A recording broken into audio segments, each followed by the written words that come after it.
was 16 when I fractured my back.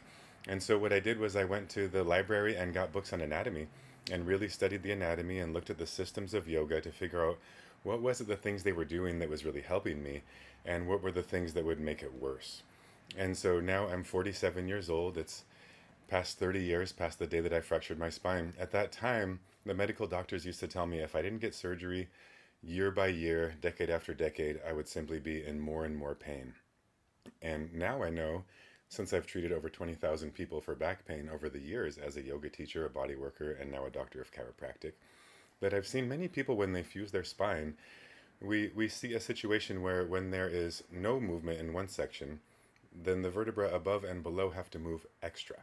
And so what ends up happening when people have spinal fusions is often it leads to another surgery because the disc above and below end up degenerating faster because they're making up for the lack of movement at the spot that was fused. And so had I gotten my spine fused in my lumbar at that age of 16, most likely I would have had more and more sections fused in the lumbar spine years to come.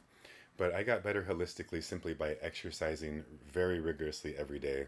I stopped all of the sport activities that would have risked a re-injury of my spine because that would have been dangerous.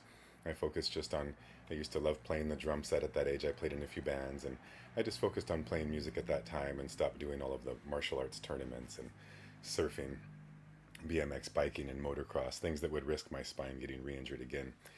And so today I've been a doctor of chiropractic for 3 years. I've taught yoga over 20 years and I've done body work over 20 years.